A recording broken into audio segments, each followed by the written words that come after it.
My fiancé stopped trying at life because he knows I'll always bail him out, always focusing on video games instead of me, so I'm breaking things off tomorrow and he can play this game of life alone. Posted by you/saltmedia6534.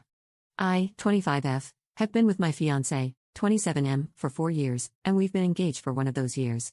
Our wedding is set for June. We met in college. I graduated early while he graduated late, so we finished at the same time. I got a job, and he decided to go to grad school. He was supposed to graduate a year ago but didn't finish his thesis. Then he was supposed to graduate in the spring, but he didn't. So now, he's supposed to graduate in a few weeks. He found out a month and a half ago that he would have to do another semester and only told me last week after I asked how he was doing. This has completely removed the veil from my eyes. I love him so much that I've been ignoring everything. I've sacrificed so much. I've taken on the majority of the load in our relationship, financial, chores, cooking, planning, etc., to ease his stress so he could graduate and we could begin our life together. I'm working a job I don't find fulfilling just because it's the best option in the area of the university he's attending. He couldn't sacrifice weed and video games so that he could finish his thesis and we could move somewhere I could get a better job and be happier. I don't even think he sees how much I am doing for him. I feel like I'm his mother, and he's my unemployed 27-year-old son with no plans of getting a job or moving out. I'm so frustrated it's taken me this long to see it. It's been there the whole time, and I'm just now perceiving it. I want my life partner to be ambitious and motivated in the same way I am, but he is not. He has held me back for 4 years, and I haven't realized it until now. So tomorrow, I'm going to end our engagement. I love him so much, but that is not enough. I've been processing this for the past week, and although I am terrified of losing him, the people I love that I've met through him, and the non-refundable deposits I've made for the wedding, I'm feeling a bit of excitement to be independent. Once I grieve this relationship, my best friend, who I thought was the love of my life, I think I will feel 10 tons lighter. Update 5 days later. It'll be easier to break this down by day. So, my original post was posted on Tuesday. Wednesday, I read him what I wrote about all my feelings and how his shortcomings have been affecting me. He agreed with everything I said and took responsibility for everything. He said I deserved better and that he wants to do better for me. He was being super hard on himself, and it was hard to watch. At the end, I mentioned postponing the wedding, and he freaked out. I didn't have it in me to say cancel. He was really blindsided by that and said he needed time and space to process, so he left. Thursday, he came back and took responsibility for everything again. He thanked me for bringing it up because he needed to hear it. He said he's been stuck for a long time and that he wants to do better for me.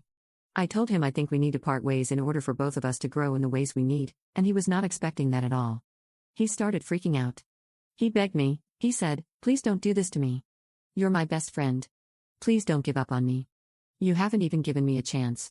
I have to tell you, that was the worst thing that's ever happened to me. It took everything in me not to give in. But I told him I have a lot of resentment, and that would be hard to let go of. It will be very hard to let go of our current dynamic, and that's not fair to either of us. At some point, he said, "You have every right. I can't believe I messed it all up like this." Then we agreed to have another conversation the next day when emotions weren't as high. Friday, I stayed home from work, and he came over in the early afternoon. He sat down and began telling me the things he's planned in order to get better. He had already made an appointment with an ADHD specialist, and he talked with his grad school advisor about his options. He said he was willing to do anything to keep me. I told him again every reason why we can't stay together, and he accepted it. We hugged and kissed each other goodbye, and he left. I sat for a minute, and then I started freaking out. It became real. I have pictured my entire life with him for many years now, and the fact that he won't be in it at all really rattled me. In our conversation, he seemed so ready for growth, and I questioned if it was fair not to give him a chance. I texted him and asked him to come back later to talk more. He came back, and in the meantime, I wrote out a list of things I need in order for us to be together. I started reading it, and he stopped me. He said he had thought about everything I said earlier and knew I was right. He acknowledged that he's been holding me back for a long time, and he doesn't want to do that anymore. I'm very grateful he recognized that and let me go. We decided to spend one last night together. It was like nothing had happened.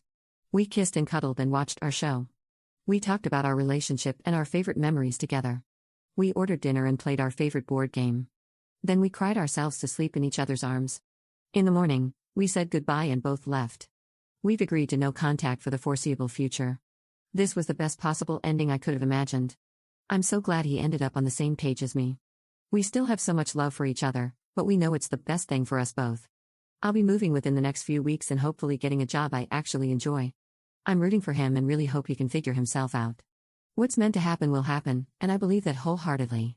I read through y'all's comments before each talk for strength and encouragement. Thank you so much to everyone for the support.